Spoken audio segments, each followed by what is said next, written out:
m'appelle Anne. Et Clémence. Et Romy. Morgane. Myriam. Emmanuel. Janine Françoise. Les femmes pour contre. Mais pour. vachement pour. Qui osera dire 100%. contre? Pour. À 100%. Pour. Pour. Les femmes. Oui. Sont les meilleures. Bah pour, hein. Je suis plutôt pour, hein. Est-ce que vous vous sentez femme? Oui. Vous êtes toujours sentie femme? Oui. Ouais. Ah Absolument. oui, pourquoi pas. Vous êtes toujours sentie femme? Ah oui, oui, oui. Bah oui, oui, oui. bah oui. Absolument, je me sens femme. Ouais. Non. Pas vraiment. Pas vraiment. Est-ce que vous êtes toujours sentie femme? Non. Non? Comment vous commencez à vous sentir femme? En entendant parler de la femme, en entendant parler des femmes qui s'étaient battues pour les femmes, et en vivant avec des hommes. C'est une découverte qui continue parce que c'est beaucoup de choses et c'est des choses. Il y a ce qu'on dit et puis il y a ce qu'on vit et c'est pas nécessairement pareil. Vous avez l'impression d'avoir une part de féminin en vous? Ah oui, oui, oui. Est-ce que vous pensez que les hommes peuvent se sentir parfois femmes ou féminins? Oui, bien sûr. Absolument. De plus heureusement, en plus. De plus en plus. Et alors pourquoi heureusement? Bah, je sais pas. Qu'ils osent se libérer, qu'ils osent pleurer, qu'ils osent rire. Ils sont des humains, hein, faits de chair et de sang. Hein. Ça passe, C'est pas des surhommes, hein, loin de là, loin de là. Hein. Qu'est-ce qu'une femme? Je sais pas, c'est être forte, je sais pas. Une femme, c'est fort, c'est puissant, ça peut avoir plusieurs aspects différents, c'est une déclinaison infinie. Voilà. Le sexe opposé. Du mien, du coup. Déjà, se sentir bien. Ah, c'est la meilleure des choses. C'est tout un programme, ça. Bah, qu'est-ce que c'est? Bon, bah, il y a deux sexes, hein, l'homme et la femme. Bon, en principe, on se complète.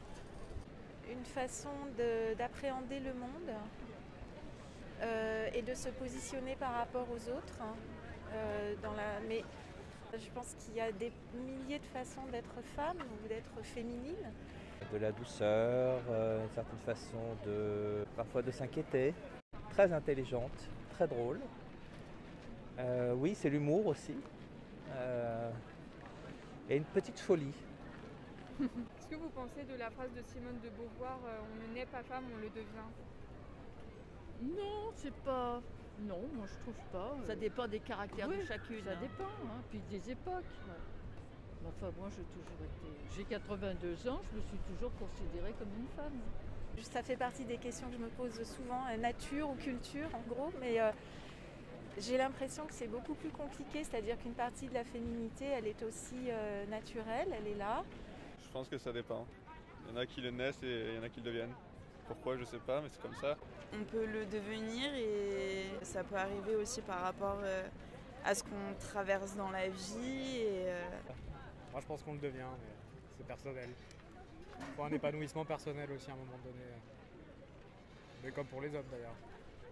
Et le féminisme, qu'est-ce que c'est pour vous? Oui, alors là, le féminisme, alors là actuellement, c'est bafoué. Moi, je trouve que c'est bafoué. C'est se battre pour l'égalité entre les sexes, mais même que ce soit pour les femmes ou que ce soit pour les hommes, pour les deux. C'est mettre en avant aussi la femme en général, ses droits. Pour moi, le féminisme, ça part de très bonnes valeurs, puisque ce serait estimer que l'homme et la femme sont sur un même pied d'égalité. J'aimerais qu'on soit égaux. Donc je suis pour le féminisme en tant que combat. Et en tant que tel, c'est très important, c'est nécessaire. Pour moi, le féminisme, c'est d'abord et avant tout un combat pour que nous soyons en tant qu'êtres humains tous libres et égaux, quelle que soit notre nature de naissance.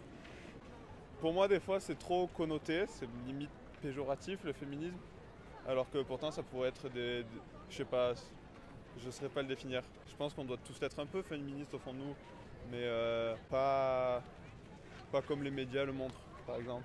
Est-ce que vous connaissez des femmes philosophes? Est-ce qu'il y en a qui vous ont inspiré? Moi, je connais Hannah Arendt. Ah oui, Isabelle Badinter. Badinter. Oui, oui, oui. Bah, Simone Veil, tout ça, sont Simone des gens Veil, extrêmement... Ce ouais. sont des icônes. Hein. Ah oui. Et des femmes qui vous ont inspiré?